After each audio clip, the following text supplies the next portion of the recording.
Welcome to Penukonda Times News కు స్వాగతం సుస్వాగతం. పారిశ్రామికవేత్తలు తరలిరండి. మంత్రి సవిత. సత్యసాయి జిల్లా పెనుగొండ రొద్దం ప్రధాన రహదారి పక్కన ఏర్పాటు చేయబోయే చిన్న మధ్య తరహా పరిశ్రమల స్థాపనకు పారిశ్రామికవేత్తలు తరలి రావాలని, వారికి ప్రభుత్వం అండగా నిలుస్తుందని రాష్ట్ర బీసీ సంక్షేమ శాఖ మంత్రి ఎస్ సవిత తెలిపారు. బొక్సంపల్లి బస్ సెంటర్ సమీపంలో ఉన్న ఎంఎస్ఎంఈ పార్కులో 7 కోట్లతో మౌలిక సదుపాయాల కల్పనకు శనివారం ఆమె భూమి పూజ చేశారు. ఆమె మాట్లాడుతూ వెంటిలేటర్పై ఉన్న రాష్ట్రాన్ని అభివృద్ధి పథంలోకి తీసుకెళ్లడానికి సీఎం చంద్రబాబు రేయింబవళ్లు కృషి చేస్తున్నారన్నారు. దేశ విదేశాలకు తిరిగి ఏపీలో పెట్టుబడులు పెట్టేలా పారిశ్రామికవేత్తలను ఆహ్వానిస్తున్నారన్నారు. సీఎం చంద్రబాబు, మంత్రి నారా లోకేష్ కృషి ఫలితంగా పెద్ద ఎత్తున పెట్టుబడులు రాష్ట్రానికి తరలి వస్తున్నాయన్నారు.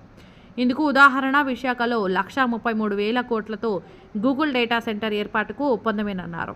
కేవలం పెద్ద పరిశ్రమల ఏర్పాటుతోనే సరిపెట్టకుండా రాష్ట్రంలో చిన్న మధ్య తరహా పరిశ్రమల ఏర్పాటుకు సైతం ప్రోత్సహిస్తున్నారన్నారు. గౌరవ మంత్రివర్యులు సవితమ్మ గారి విజన్ ఏంటంటే, అక్కడ కియాలో ఎవరికి ఉద్యోగాలు వస్తాయి? మెకానికల్ డిప్లొమా, మెకానికల్ ఇంజనీర్స్, తర్వాత ఎవరన్నా civil engineers, extra high qualification ఉన్న వాళ్ళకి వస్తాయి. అయితే మన ప్రాంతంలో ఇక్కడ పెనుగొండ గ్రామీణం కావచ్చు, రొద్దం కావచ్చు, ఎక్కువ గ్రాడ్యుయేషన్ తక్కువ, అంటే ఇంటర్మీడియట్ లేదా అంటే BA డిగ్రీ ఇట్లా చదివి ముగించుకున్న యువత చాలా మంది ఉన్నారు. వాళ్ళ గురించి ఆలోచన చేసి మినిస్టర్ గారు ఆలోచన చేసి మన ల్యాండ్ ఎక్కడ ఉంది, సరే మనం ఒక MSME పార్క్ అన్నది తీసుకొస్తామని చెప్పేసి MSME పార్కు శాంక్షన్ చేయించారు. చాలా గొప్ప విషయం. MSME యొక్క ప్రత్యేకత ఏంటంటే, ₹1,00,000 నుంచి 20 కోట్ల వరకు పెట్టుబడి ఉండే పరిశ్రమలన్నింటినీ MSME అంటారు. మైక్రో, సూక్ష్మ, స్మాల్, చిన్న, మీడియం, మధ్య తరహా పరిశ్రమలు, వీటన్నిటికీ ఇక్కడ పార్క్ వస్తుంది. ఇక్కడ ప్రత్యేకత ఏంటంటే, ఇప్పుడు మనం చూస్తున్నాం, ఇది కొండగుట్ట. దీన్ని ఎలా మలుస్తారు? దీని ఒక రోడ్లు, డ్రైన్లు, కరెంటు లైన్లు, మొత్తం నీట్ గా ప్లాటింగ్, ఎంట్రన్స్, దీనికి ఒక ఫెన్సింగ్, అన్ని ఫెసిలిటీస్, స్ట్రీట్ లైట్స్, దీనికి హై వోల్టేజ్ కరెంట్. అంటే ఒక పరిశ్రమ జస్ట్ వచ్చి కట్టుకొని, అంటే ఆ పరిశ్రమ వరకు కట్టేసుకొని మిగిలిన వేటికి కరెంట్ కనెక్షన్ కోసం ఇంకా దేనికి కష్టపడే పని లేకుండా ఒక పరిశ్రమ తెచ్చి ఇక్కడ కట్టేసి స్టార్ట్ చేసేయచ్చు. దీనివల్ల ఏం జరుగుతుందంటే, మన ప్రాంతం వారే కాదు, ఐడియాస్ ఉన్న వాళ్ళు ఎక్కడి నుంచి అయినా సరే ఇక్కడికి వచ్చి పరిశ్రమలు పెట్టచ్చు. MSMEల ప్రత్యేకత ఏంటి? అన్స్కిల్డ్, అంటే పెద్దగా నైపుణ్యాలు లేని వాళ్ళకు కూడా ఉద్యోగాలు దొరికే అవకాశాలు ఉంటాయి దీంట్లో. ఇందాక మనకు కేశవయ్య చెప్పినట్టు, ఒక మన దొరికే ముడి సరుకు ఇక్కడ మొక్కజొన్న కావచ్చు, ఇక్కడ ఏదైనా శనక్కాయలు, వేరుశెనగ కావచ్చు, ఒక పీనట్ బటర్ చిన్న కంపెనీ వచ్చింది అనుకోండి, దాంట్లో ఒక 10 మంది 20 మంది పని చేస్తారు. వాళ్లకు ఎటువంటి డిగ్రీలు అవసరం లేదు. ఎవరైనా సరే చిన్న ఒక 2 రోజులు 3 రోజులు ట్రైనింగ్ ఇస్తే అక్కడ పనిచేసేటువంటి అవకాశం ఉంటుంది. సో కాబట్టి MSME యొక్క గొప్పతనం అది. మన ముఖ్యమంత్రి చంద్రబాబు నాయుడు గారు అభివృద్ధిలో భాగంగా నిరుద్యోగులకు ఉద్యోగాల్లో కల్పన భాగంగా మహిళలని పారిశ్రామికవేత్తలు చేయాలనే ధ్యేయంతో రాష్ట్ర వ్యాప్తంగా 175 నియోజకవర్గాల్లోనూ ఇలాంటి పార్కులు ఏర్పాటు చేయడం చాలా సంతోషం. దాన్ని మనం వినియోగించుకోవాలి. వారు ఏ ఉద్దేశంతో అయితే మనకి ఈ అవకాశాలు కల్పించారో మనం దాన్ని ఉపయోగించుకున్నప్పుడే మన రాష్ట్రాభివృద్ధి జరుగుతుంది, మనం అభివృద్ధి చెందుతాము, మన పిల్లలు అభివృద్ధి చెందుతారు. ఇక్కడ ఇండస్ట్రియల్ పార్క్ అంటే చిన్న తరహా పరిశ్రమలు, అది కొన్ని లక్షల్లో కావచ్చు, చాలా పెద్దగా పెట్టబడి లేదు, కోట్లలో పెట్టుబడి అవసరం లేదు. దానికి సంబంధించి బ్యాంకులు కూడా మనకి రుణాలు ఇచ్చేదానికి సిద్ధంగా ఉన్నాయి. ఎందుకంటే ఇక్కడ పారిశ్రామిక అభివృద్ధి చెందే దాంట్లో భాగంగా నమ్మకంగా ఔత్సాహికులు దీంట్లో పాల్గొని రుణాలు తీసుకొచ్చి ఇక్కడ పార్కులు ఇండస్ట్రీలు ఏర్పాటు చేసుకుంటే మన ప్రాంతం కూడా బాగుపడుతుంది. ఒక్కొక్క ఇండస్ట్రీ పెట్టుకున్నవారు 4 కావచ్చు, 5 మంది కావచ్చు, 10 మంది కావచ్చు, ఇంతమందికి మనం ఉద్యోగ అవకాశాలు కల్పించిన వారం అవుతాము. ఇలాంటి కార్యక్రమాలకి ముఖ్యంగా భూమి అవసరం.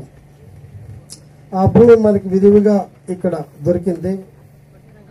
దాంట్లో భాగంగానే మన సవితమ్మ గారే పట్టుబట్టి ఈ స్థలాన్ని ఎంపిక చేసినందుకు ఆమెకు ప్రత్యేకమైన ధన్యవాదాలు. ఎందుకంటే ఇక్కడ ఈ స్థలంలో ఒకప్పుడు రకరకాలుగా ఏదో అవి పెడతాం ఇవి పెడతాం అన్నారు. ఇక్కడ పెద్ద స్కూల్ కడతాము, 2000 మంది విద్యార్థులకు స్కూల్ ఇస్తామని చెప్పి కూడా ఒకసారి మేమే అంతా సర్వే చేశాము. మా అప్పటి ఎమ్మెల్యే పార్సార్ గారి ద్వారా ఇదంతా చూశాము. కానీ అది జరగలేదు. అది ఇస్కాన్ కంపెనీ ద్వారా ఇక్కడ స్కూల్ పెట్టాలని చెప్పి అప్పుడు ప్రయత్నం చేశారు, కానీ అది జరగలేదు. అది కానీ ఇప్పుడు ఇండస్ట్రీస్లో ఇక్కడ అవుతున్నాయంటే మనకు చాలా సంతోషకరమైన విషయం. అదేవిధంగా సులభతరంగా మనకి ఈ దానికి సంబంధించిన అధికారులు సులభతరంగా ప్రజల్లోకి తీసుకెళ్ళాలి. ఇది ఎక్కడ ఎవరికి అప్లై చేసుకోవాలి, ఆన్లైన్లో ఎవరికి ఏ అడ్రస్కి అప్లై చేయాలి, ఒకవేళ కొంచెం పెద్ద పరిశ్రమ పెట్టే వాళ్ళకి 7 సెంట్లు పక్కలోనే ఇచ్చి 14 సెంట్లు ఇచ్చే కూడా అవకాశం ఉందా లేదా అనేది కూడా మీరు తెలియజేయాలి. ఒకే వ్యక్తికి 14 సెంట్లు 2 సైట్లు ఇచ్చేదానికి కూడా అవకాశం ఉందా లేదా అనేది కూడా మీరు తెలియజేయాలి. అదే దేవనమాన్యం ఉంటే సుమారుగా ప్లాంటేషన్ కూడా ఈరోజు స్టార్ట్ చేస్తాం. అంటే పర్యావరణాన్ని కూడా కాపాడవలసిన బాధ్యత మన అందరిది ఉంది. ప్రతి ఒక్కరూ పర్యావరణాన్ని కాపాడవలసిందిగా కోరుకుంటూ, అదేవిధంగా మరి పరిశ్రమ సృష్టికర్త విజనరీ లీడర్ మాన్యశ్రీ ముఖ్యమంత్రి చంద్రబాబు నాయుడు గారు అనే విషయం మనందరికీ తెలుసు. ఈరోజు తెలుగు రాష్ట్రాల్లో పరిశ్రమలు ఉన్నాయి అంటే మరి విజనరీ లీడర్ ముఖ్యమంత్రి చంద్రబాబు నాయుడు గారి సృష్టికర్తే. మరి మన ప్రాంతంలో కూడా కియా లాంటి ఇంటర్నేషనల్ పరిశ్రమలు తెచ్చిన వ్యక్తి చంద్రబాబు నాయుడు. ఈరోజు మనం డైరెక్ట్ లైవ్లో చూస్తున్నాం. గతంలో 14-19 రాష్ట్రం విడిపోయినప్పుడు ఈ రాష్ట్ర పరిస్థితి, ముఖ్యంగా రాయలసీమ పరిస్థితి, తాగునీరు లేక సాగునీరు లేక ఇతర రాష్ట్రాలకి వలసపోయే సమయంలో మరి చంద్రబాబు నాయుడు గారు ఈ రాయలసీమకు తాగునీరు, దానితో పాటు పరిశ్రమలు తీసుకురావడం, కియా లాంటి ఇంటర్నేషనల్ పరిశ్రమ రావడం, గొల్లపల్లి రిజర్వాయర్ రావడం మనందరికీ తెలిసిన విషయమే. మరి గత 5 ఏళ్లుగా పరిశ్రమలు తరలి వెళ్ళిపోవడమే చూసాం మనం అందరం. జే ట్యాక్స్ కట్టలేక పరిశ్రమలన్నీ ఇతర రాష్ట్రాలకి వలసిపోయాయని విషయం తెలుసు. మరి ఈ గత 15 నెలల్లో ఏదైతే కూటమి ప్రభుత్వం అధికారంలోకి వచ్చిన తర్వాత రాష్ట్రం అభివృద్ధిలో పరుగులు పెడుతుందన్న విషయం మనందరికీ తెలుసు. ఎందుకంటే ప్రధానమంత్రి గారి ఆశీర్వాదంతో ఒక పక్క ముఖ్యమంత్రి చంద్రబాబు నాయుడు గారు, ఒక పక్క డిప్యూటీ సీఎం పవన్ కళ్యాణ్ గారు, ఐటీ శాఖ మంత్రి నారా లోకేష్ బాబు గారు కాలుకు బల్బం కట్టుకుని దేశ విదేశాలు తిరిగి ఈరోజు మళ్ళీ పరిశ్రమలు తీసుకొస్తున్నారు, పెట్టుబడిదారులు వస్తున్నారంటే ఆ బ్రాండ్ అంబాసిడర్ చంద్రబాబు నాయుడు గారు అన్న విషయాన్ని కూడా మీకు తెలియజేస్తూ మరి విశాఖలో గూగుల్ రావటం నిజంగా ప్రపంచమంతా ఈరోజు ఆంధ్రప్రదేశ్ వైపే చూస్తుంది. 1,33,000 కోట్లు పెట్టుబడి రావటం, దాంతోపాటు సుమారుగా 2 లక్షల మందికి ఉపాధి చూపించడం.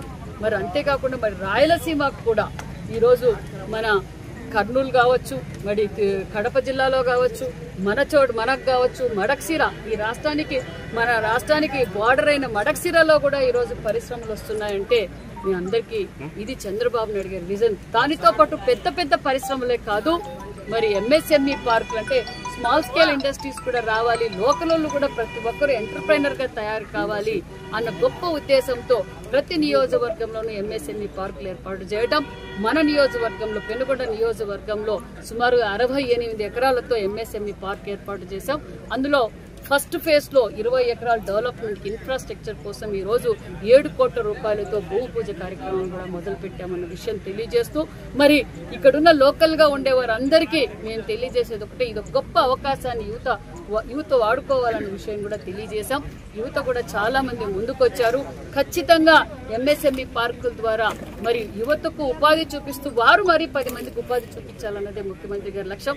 ప్రతి ఇంటి నుంచి ఎంటర్ప్రైనర్ ని తయారు చేయాలి. ఒక పక్క సంక్షేమ పథకాలు అందజేస్తూ, ఒక పక్క ఎంఎస్ఎంఈ పార్కులు, మరి పెద్ద పరిశ్రమలతో పాటు ఇరిగేషన్ ప్రాజెక్టులు అందజేస్తున్న కూటమి ప్రభుత్వం ప్రజలందరూ అభినందిస్తున్నారన్న విషయం కూడా మీకు తెలియజేస్తూ మరి కొంతమంది వైసీపీ నాయకులు మాట్లాడుతున్నారు, కియా తెచ్చింది మేము, కియా ఎవరు తెచ్చారో ప్రజలందరికీ తెలుసు. మరి ఈరోజు గూగుల్ తెచ్చింది ఎవరో ప్రజలందరికీ తెలుసు. మరి ఈరోజు వాళ్ళు పరిశ్రమల గురించి మాట్లాడే అర్హతే లేదు వైసీపీ పార్టీకి. వారు చేస్తున్న చీప్ పాలిటిక్స్ మనందరికీ తెలుసు. మరి నిన్నటి రోజునే సత్యకుమార్ యాదవ్ గారు కూడా మరి ఛాలెంజ్ చేశారు. అదే విధంగా కమిటీ కూడా వేశారు మెడికల్ కాలేజ్ గురించి. అభివృద్ధిని చూసి ఓర్వలేక ప్రజల్ని డైవర్ట్ చేయడానికి ప్రయత్నిస్తుంది వైసీపీ పార్టీ. మరి అంతేకాకుండా మరి మద్యంలో ఎవరు బకాసురులు? కల్తీ మద్యం సృష్టికర్త ఎవరు? ఈరోజు మరి కల్తీ మద్యం గురించి మాట్లాడుతున్నారు. ప్రజలందరికీ తెలుసు గతంలో మీరు ఏ విధంగా అయితే స్కాములు చేశారో ఆ స్కాములు డైవర్ట్ చేయడానికి ప్రభుత్వం పైన మీరు చేస్తున్న విష ప్రచారం, మా ప్రభుత్వంపై చేస్తున్న విష ప్రచారానికి ఒక్కొక్కరు బయటకు వస్తారు, అందరూ లోపలికి పోతారన్న విషయాన్ని కూడా మీకు తెలియజేస్తుంది.